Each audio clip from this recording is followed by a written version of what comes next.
여러분, 로또 복권에 당첨을 했다고 가정했을 때 로또 복권이 당첨이 딱 되면 제일 먼저 그 기쁨을 누구하고 나눌 것 같습니까? 뭐 듣기 싫지는 않지만 굳이 그렇게 말씀하지 마시고 진심으로 한번 생각해 보세요. 여러분, 예수님이 부활하셨을 때 제일 먼저 목격한 사람, 그 예수님을 만났다라고 증언한 사람이 베드로도 아닙니다. 요한도 아니고 야고보도 아닙니다. 성경에 누구라고 말합니까? 막달라 마리아. 저는 이 말씀을 준비할 때 참 제 마음에 눈물이 많이 나더라고요. 왜? 마리아의 심정과 입장이 이해가 돼요. 보세요. 우리 20장 1절로 10절까지 보면 어떤 일이 벌어지냐면은 예수님이 부활했어요. 그리고 이제 궁금하기도 하고 또 이 소식이 전해지기도 하고 해서 여인들이 먼저 찾아왔지요. 그리고 예수님의 제자들도 찾아봤단 말이에요. 왔는데 보니까 예수님이 누워 계셔야 될 그 자리에 시신은 누워있지 않고 좌우에 옷만 기어져서 누군가 나타났잖아요. 누가 나타났어요? 천사가 나타났어요. 그리고 말하기를 너희들은 왜 산자를 죽은 자 가운데서 찾느냐 이렇게 말을 합니다. 그리고 그 뒤에 예수님의 제자들도 따라 들어와서 그 무덤을 확인을 했어요. 근데 성경을 보면 무슨 말을 합니까? 그들은 그 빈 무덤을 보고 천사를 만나고 다 돌아가 버렸어요. 근데 안 간 사람이 있습니다. 돌아가지 않는 사람이 있어요. 그 사람이 누구예요? 막달라 마리아예요. 여러분 생각해봐요.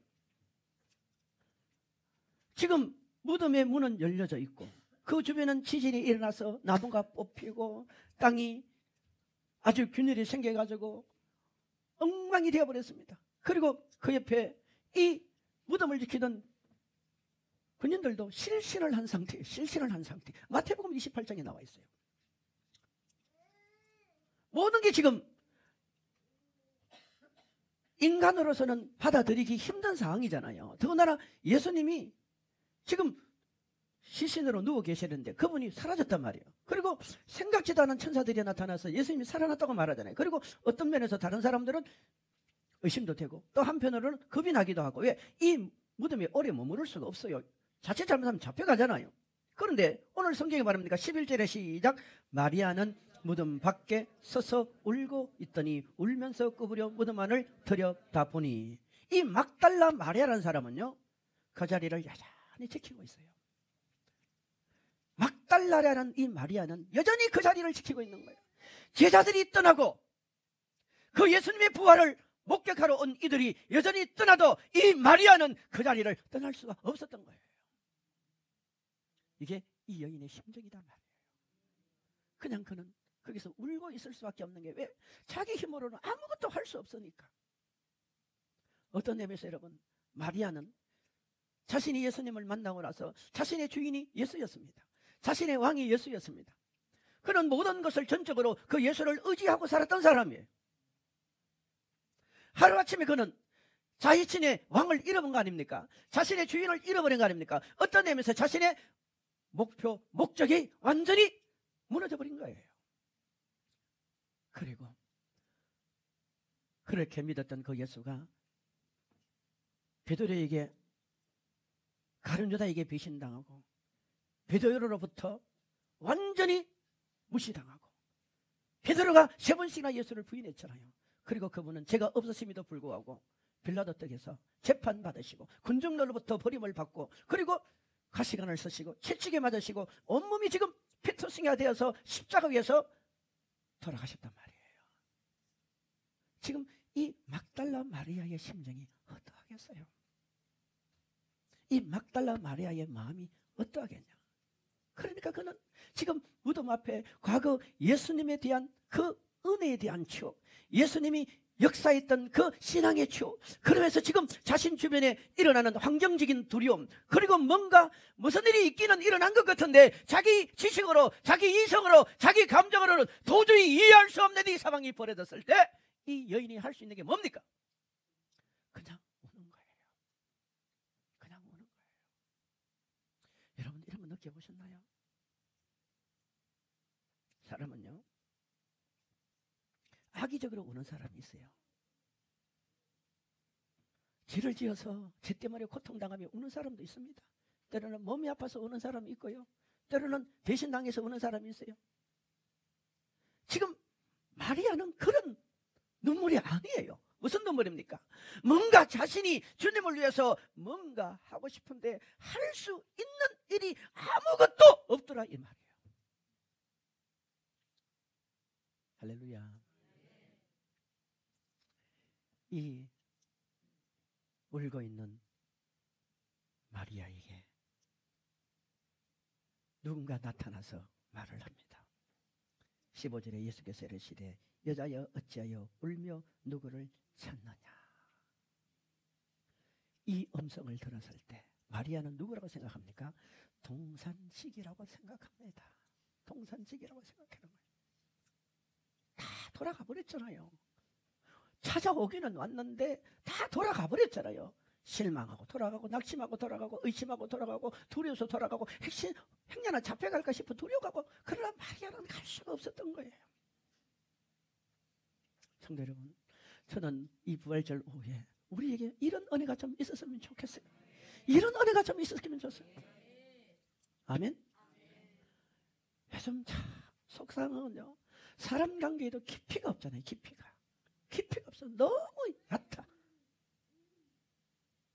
신앙생활에도 깊이가 있어야 되고 넓이가 있어야 되고 참고 인내심이 있어야 돼요.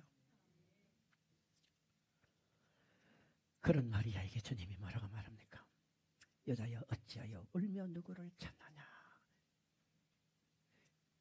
베드로에게도 요한에게도 야고보에게도 다른 여인에게도 직접 나타나지 않았던 예수님이 다 돌아간 다음에 이러지도 못하고 저러지도 못하는 홀로 자기 한계를 느끼며 그 예수님께 뭔가는 하고 싶은데 당신이 받은 은혜에 대해서 뭔가는 도리를 해야 되겠는데 하지 못하는 그 마리아에게 주님이 짠 하고 나타나셔서 만남을 주시는 거예요.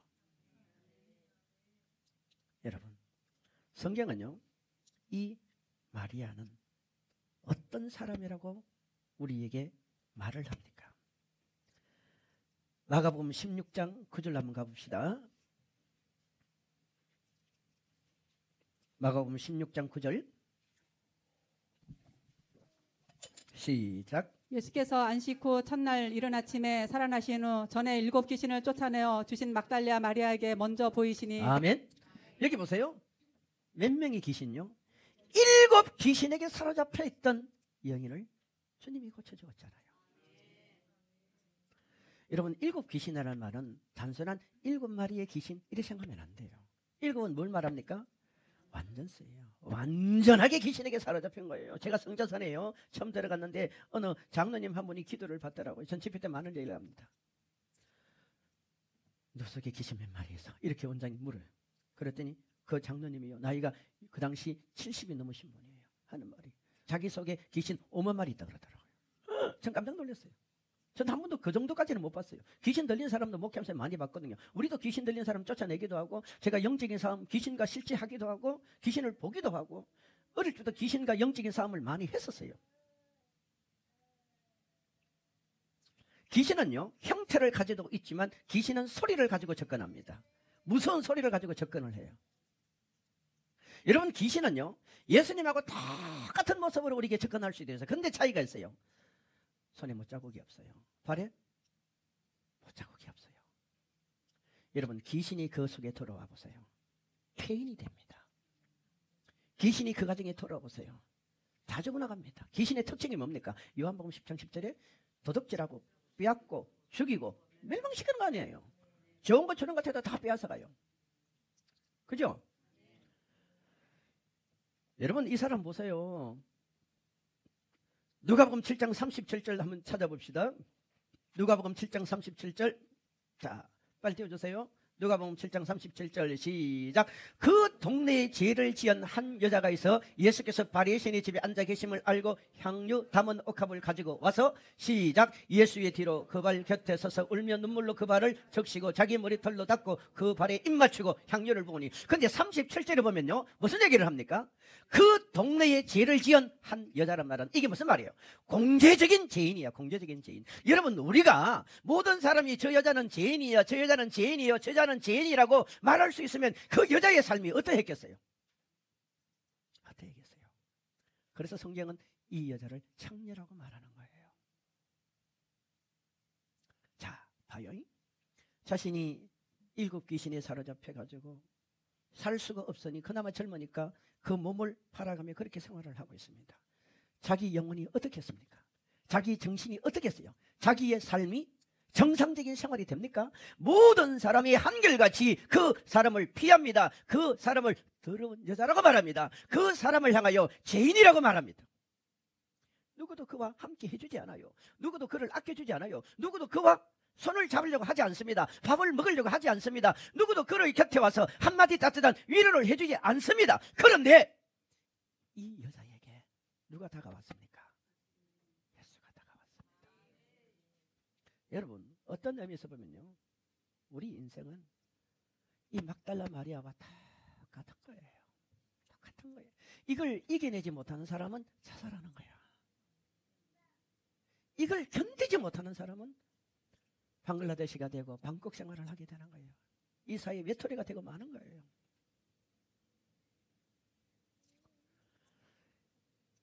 이런 자신의 과거가 있기 때문에 이런 자신의 그 누구에게도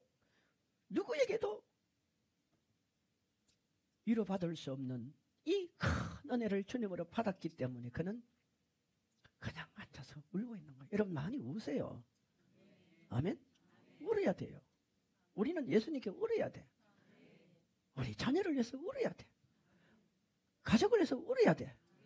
이웃을 위해서 울어야 돼요. 여러분, 사람이요, 정말 화인 맞으면 울음이 안 나와요. 울음이 안 나요. 자, 우리 좀 더 구체적으로 한번 들어봅시다. 이 막달라 마리아는 예수님을 처음 만났습니다. 그리고 예수님으로부터 그 큰 무서운 죄를 용서받았습니다. 그리고 그는 지금 예수님의 부활의 장면 앞에 다 떠나도 그는 그 자리를 머무르며 자기 한계를 느끼며, 한편으로 예수님이 불쌍하잖아요. 그 채찍에 맞고 돌아가는 장면을 다 알기 때문에 도저히 그는 다른 사람이 다 예수님을 버릴지라도 그는 버릴 수가 없었어요. 그 사람 입장에서는 이 자리를 지키는 게 그가 예수님을 지키는 거라고 생각을 하고 있는 거 아닙니까? 그런 거에게 예수님이 나타나시는 거예요. 아멘. 그리고 첫 번째 목격자가 되지요. 증인이 되지요.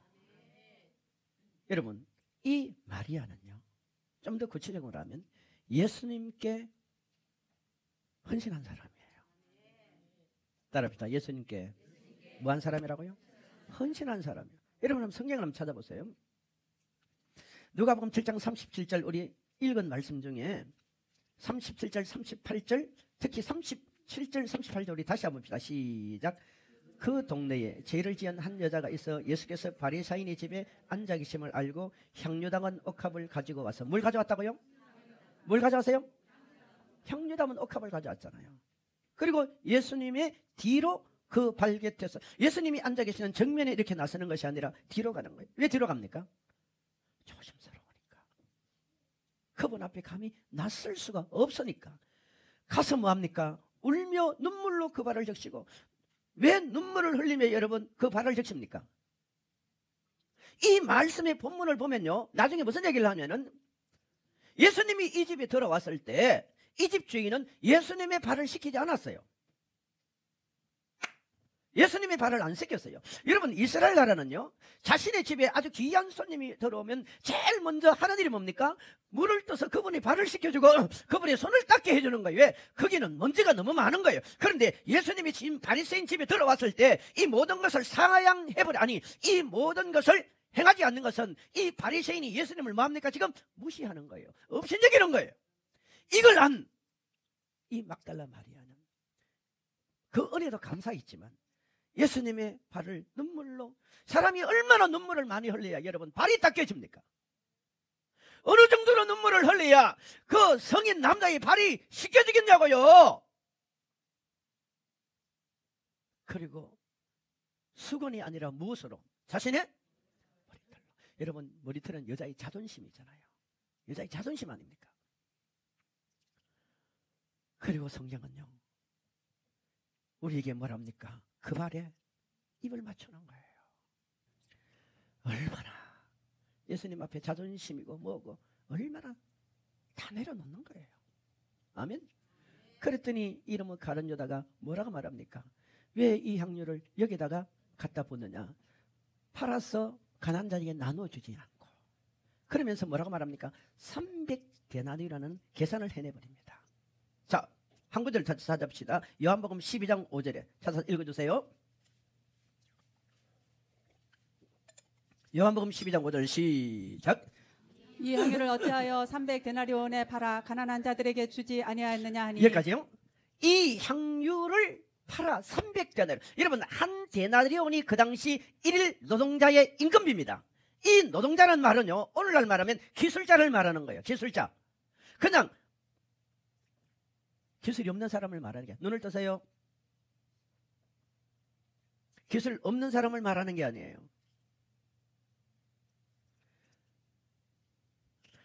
여러분 봐요. 한 여인이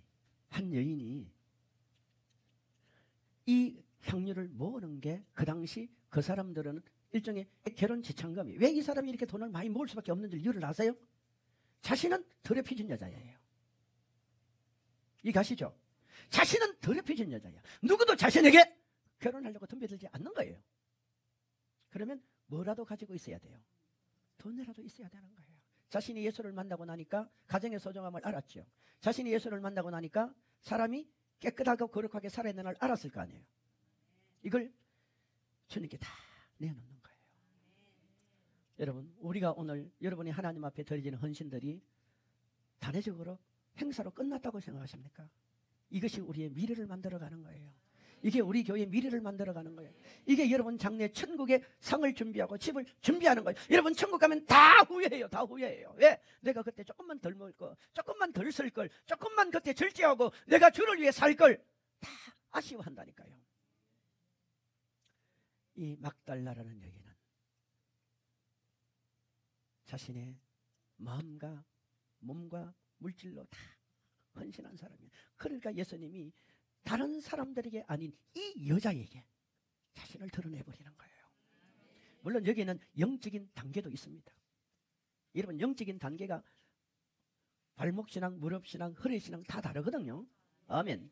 저는 오늘 그쪽으로 가기보다는 이 본문에 충실해서 말씀을 전하려고 하는 거예요. 할렐루야. 두 번째 보세요. 성경은 또 우리에게 뭐라고 말합니까? 우리 말씀 한번 찾아봅시다. 마태복음 27장 55절로 56절. 자, 마태복음 27장 55절로부터 56절을 한번 찾아봅시다. 27장 55절로부터 56절 시작. 예수를 섬기며 갈릴리에서부터 따라온 많은 여자가 거기 있어 멀리서 바라보고 있으니 그 중에는 막달리아 마리아와 또 야고보와 요셉의 어머니 마리아와 또 세베대의 아들들의 어머니도 있더라. 아멘. 여기에 누가 등장하지요? 여러 사람들이 등장하지만 누가 등장합니까? 이들이 어디서 왔습니까? 갈릴리에서부터 왔습니다. 나오잖아요. 갈릴리부터 따라왔어요. 그리고 예수님이 지금 십자가에 골고다 언덕에 죽을 때도 함께 했습니다. 죽고 난 다음에도 돌아가지 않았어요. 여러분 같으면 지금 내 집이 부산이야. 여러분 집이 부산이라니까요. 내가 지금 기대하고 소망했던 모든 게 끝났어. 그러면 어떻게 하겠어요? 자, 우리 가자. 그냥 가자. 끝났다. 아무것도 일어나지 않는다. 예수는 이제 죽어버렸다. 가야지요. 가야지요. 가야 안 됩니까? 그죠? 여러분, 이뿐만 아니라 성경 많은 구절 찾아보면요, 예수님이 가시는 곳에는 이 마리아, 이 막달라 마리아뿐만 아니라 다른 마리아와 다른 제자들이 늘 따라다닙니다. 따라다녀요. 여러분, 정말 사랑하는 사람 같으면 어떻게 하겠습니까? 어떻게 하겠어요? 정말 여러분이 사랑하고 정말 그를 가슴에 품고 그분이 나의 생명이라고 생각이 되어지면 여러분의 심장을 잠시 내려놓을 수 있습니까? 여러분의 간을 잠시 내려놓을 수 있습니까? 내려놓으면 죽어요. 많은 분들이 그랬지만 이 막달라 마리아 역시 여전히 예수님 곁에 머물러서 예수님과 함께 동행을 하는 거예요. 지금 울고 있는 이 막달라 마리아의 심정을 조금이라도 여러분 느껴보시라 이 말이에요. 가져보시라 이 말이에요. 이탈리아에 가면요, 그 시골 어느 마을에 피도라는 동상 개가 있답니다. 원래 이 피도라는 개는 주인공의 이름을, 그 개를 돌봐준 주인공의 이름을, 주인의 이름을 따서 그렇게 명명했다고 합니다. 이 길이 물이 빠져서 허우적거리고 있었어요. 죽어가고 있어요. 그때 한 신사가 그 길을 지나가다가 그 개를 물에서 건져내었어요. 그리고 미물에 불과하지만 집에 가서 다 돌봐주고 키우고 아껴주고 그리고 먹이고 입히고 했습니다. 그때부터 이 개는 주인이 출근할 때 버스 정류장까지 쫓아가고, 희한하게도 시기도 못 보는 이 개가 주인이 퇴근할 쯤 되면 버스 정류장 앞에서 눈이 오나 비가 오나 바람이 부나 기다리고 있는 거예요. 이 생활을 장장 얼마나 했을까요? 13년을 했답니다. 대단하지 않아요? 그런데 그때가 제2차 대전 시기를 맞게 되어졌고, 역시 이 주인은 그날 버스를 타고 출근을 하는 가운데 떨어진 포탄에 의해서 그 버스가 전복이 되고 죽어버렸어요. 그런데 이 피도는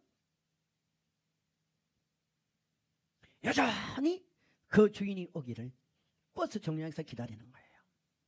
몇 년을 기다렸을까요? 13년을 기다렸습니다.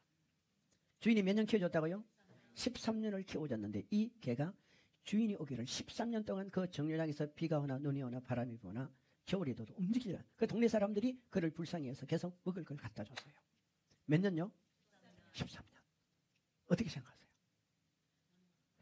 그 개가 죽자 그 동네 사람들이 거기에 그 개 주인의 이름을 타서 픽을 하고 개의 동상을 세워줬습니다. 우리는요, 어떤 면에서 보면은 개보다 못한, 지금 봐요. 이 막달라 마리아라는 여인은 왜 이 곁을 떠날 수가 없었어요? 아니, 왜 예수님 곁을 떠날 수가 없었어요? 자신에게 뭐 영광이 따로 없니까? 자신에게 어떤 큰 출세길이 열립니까? 그런 거 아니잖아요. 자신에게 주어진 그 은혜, 자신이 예수 믿어 구원받고 천국 가는 게 감사하고 하나님의 자녀가 된 것이 감사하고 예수님의 사랑을 받는 게 감사한 거예요. 여러분, 앞으로 우리 예수 믿는 분들 중에 13년을 봉사할 기회가 없는 사람이 있을 수도 있어요. 우리는 아무도 미래를 장담 못하는 거예요. 걔도 13년을 그 자리를 지켰는데, 이렇게 생각하면 따라합시다. 우리가 걔보다는 나아야 될 거 아니야. 뭐보다 나아요? 걔보다는 나아야지. 옆에 사람 서로 봅시다. 성도님이 계셔서 참 행복합니다. 참 행복합니다. 그런 막달라 마리아였기에 예수님이 뭐라고 말합니까? 본문에 이렇게 말하잖아요. 15절에 여자여 어찌하여 울며 누구를 찾느냐. 여러분, 14절을 보면요, 아주 참 우리에게 은혜되는 말을 합니다. 자, 14절 시작. 이 말을 하고 뒤로 돌이켜 예수께서 서 계신 것을 보았으나 예수이신 줄을 알지 못하더라. 아멘.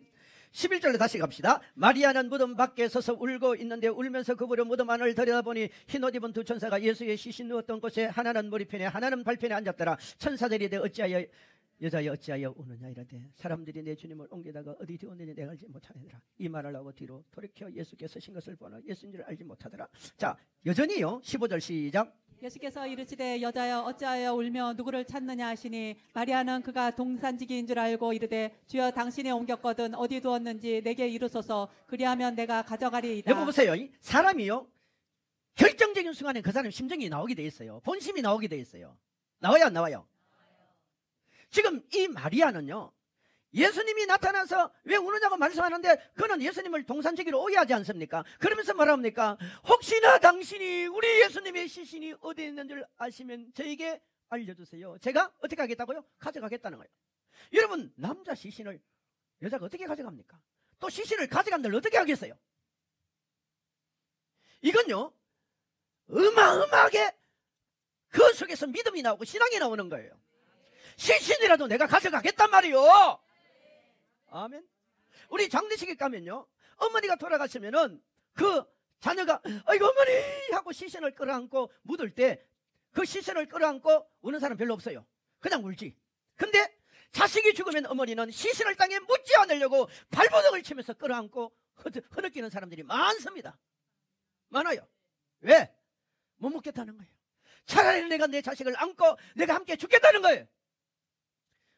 그 사랑이 느껴지잖아, 그잖아요. 아멘. 사랑이 느껴지지 않습니까? 지금 이 마리아는 예수님에 대한 사랑이 느껴지는 거예요. 여러분, 우리가 사랑은 말로 하는 게 아닙니다. 그걸 예수님이 감동을 받아버리잖아요. 남자 시신 가지고 어떻게 하려고요? 어떻게 그 시신을 가져가려고요? 그 시신을 가져간들 어디다 보관하려고요? 그 냄새나고 그 썩은 시신에서 송장이 썩어서 여러분 지금 얼마나 많은 벌레들이 버글버글하게 나올지도 모르는데 그걸 어떻게 하겠다는 거예요. 그럴지라도 나는 내 예수님, 내 사랑하는 그 예수님, 나에게 은혜 베풀어 주신 그 예수님을 나는 포기할 수가 없다는 겁니다. 여러분, 우리 예수 제대로 믿읍시다. 이 시대가 어떻게 가든 우리 교회는 천국 기능 가는 길을 가잔 말이에요. 이 교회들이 어떻게 여러분 타락하고 변한들 우리는 복음의 진리에 서자 말이에요. 여러분, 우리가 천국과 지옥을 전하러 갈 때 우리는 늘 그런 기도예요. 하나님, 우리 최선을 다할게요. 우리 집사님들, 우리 성도들 사업 잘 되게 해주세요. 가정 안전하게 해주세요. 좋은 일 있게 해주세요. 건강하게 해주세요. 우리는 수없이 그 기도를 합니다. 왜? 어느 때는요, 참 환경이 열악한 곳에는 정말 집회하기가 힘들어요. 정말 힘들어요. 그러니까 여러분, 성도들끼리 서로 얼굴 볼 때도 이분 속에 내가 모르는 아픔도 있고요, 내가 모르는 고민거리가 있고요, 내가 모르는 이분이 지금 어마어마하게 힘들어하는 일들이 있다고 생각하시고 혹 좀 실수를 하고 혹 좀 여러분 양에 차지 않더라도 이해를 해야 됩니다. 우리는 이분의 사정 저분의 사정 다 알지만 말도 하지를 못해요. 아멘. 이 막달라 마리아의 사정을 누가 알아줬습니까? 아무도 몰랐습니다. 그러나 예수님은 알더라는 거예요. 마지막으로 여러분, 막달라 마리아는 요한복음 20장 보세요. 17절로 갑시다. 18절까지 시작. 잊지 말라. 내가 아직 아버지께로 올라가지 아니하였노라. 너는 내 형제들에게 가서 이르되 내가 내 아버지 곧 너희 아버지 내 하나님 곧 너희 하나님께로 올라간다 하라 하시니, 막달라 마리아가 가서 제자들에게 내가 주를 보았다 하고 또 주께서 자기에게 이렇게 말씀하셨다 이르니라. 아멘. 막달라 마리아에게 예수님이 첫 번째 나타나시고 만나주시고 정인으로 세우신 또 하나의 이유는요, 예수님이 마리아에게 뭘 부탁합니까? 나를 만지지 말라. 나를 만지지 말라. 나는 하늘나라로 올라가야 된다. 우리 오살리 기도원의 김상호 목사님이었던 그분이 허연 분이 자기 사모님이 천국 가시고 나중에 그분이 천국 가서 예수님께 자기 사모를 좀 보게 해달라 했더니 천국에 사모를 만났다 그랬잖아요. 근데 그 사모님이 인물이 좀 없었나 봐요. 천국 가면 너무 이쁘더래요. 너무 이쁘더래요. 가지고 여보! 하고 손을 붙들려고 하니까 그 사모님이 뭐라 그랬어요? 뭐라 그랬어요? 네, 만지지 말라. 형제님 만지지 마십시오. 천국은 부부가 없습니다. 부모 자식 간이 없어요. 그러니까 우리가 신앙생활은 감정을 하는 게 아니라고 얘기하는 거예요. 그 나라는 1대1이야. 형제님은 땅의 사람이고 나는 하늘의 사람이니까 나를 만지지 말라 그랬대요. 그리고 퇴짜 당하고 돌아온 거예요. 여러분, 지금 예수님이 만지지 말라 하면서 마리아에게 부탁을 합니다. 무슨 부탁을 합니까? 나의 부활을 내 형제들에게, 제자들에게, 내 이웃들에게 뭐하라? 전하라? 전하라. 여러분, 우리가요, 사람이 사람에게 줄 수 있는 최고의 선물이 뭐라고 생각하십니까?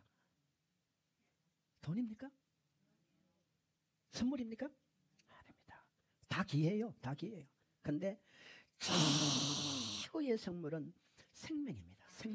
생명. 아멘. 생명입니다. 마리아를 통해서 예수님은 여기 무덤까지 왔다가 나를 만나지도 못하고 돌아간 그 베드로를 비롯하는 다른 제자들과 다른 사람들에게 가서 뭐 하라고요? 전하라는 거예요. 여러분이 목사보다 더 믿음이 좋을 수 있고요, 기도를 더 많이 할 수도 있고요, 더 능력을 받을 수도 있어요. 목회자라고 다 하는 거 아니에요. 예수님의 마음에 합한 자는 베드로도 요한도 야고보도 아니었습니다. 막달라 마리아였습니다. 아멘. 그리고 그 사실을 막달라 마리아는 달려가서 예수님의 제자들에게 전하고, 예수님의 제자들에게 전하고, 그들이 모여있는 그들에게 예수님이 문이 닫혔음에도 불구하고 나타나서 하시는 말씀이 뭡니까? 평안이 있느냐. 평안할지라 묻잖아요. 저는 꿈을 꿉니다. 여러분도 꿈을 꿉시다. 우리 교회는 이 시대적 상황, 규모나 모든 환경의 면에서 우리는 베드로 같은 위치에 있지 않습니다. 야고보 같은 위치에 있지 않습니다.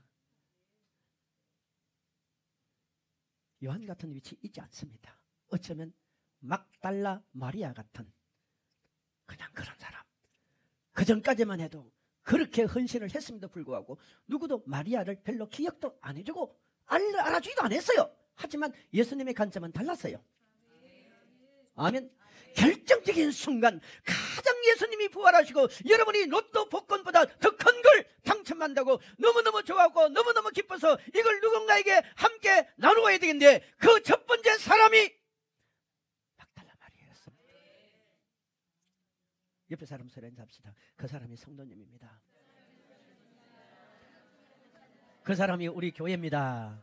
그 교회가 우리 교회입니다. 옆에 사람 손을 붙들고, 성도님 때문에 제가 행복합니다. 성도님 때문에 제가 행복합니다. 그래서요, 부활을 목격한 사람은 전해야 됩니다. 영혼을 살려야 됩니다. 전도해야 됩니다. 우리 원래 100명 이상 출석하는 교회로 한번 만들어 봅시다. 그러려면 많이 할 것 없어. 한 사람이 한 명하고 조금 더 전도하면 돼. 그래도 여유분은 좀 있어야 되잖아. 아멘. 그래서 교회 여러분, 목사님도 장로님도 권사님도 집사님도 주일학교 선생님도 성가대도 찬양단도 한결같은 사명은요, 전도예요. 아멘. 주님 다시 오실 때까지 우리 믿음으로 잘 준비합시다. 막달라 마리아 같은 복을 받읍시다. 우리 인생은 늘 서글프고 눈물 나는 일밖에 없는데도 불구하고 예수님은 그런 가운데서도 만나서 위로해 주듯 우리는 그런 은혜를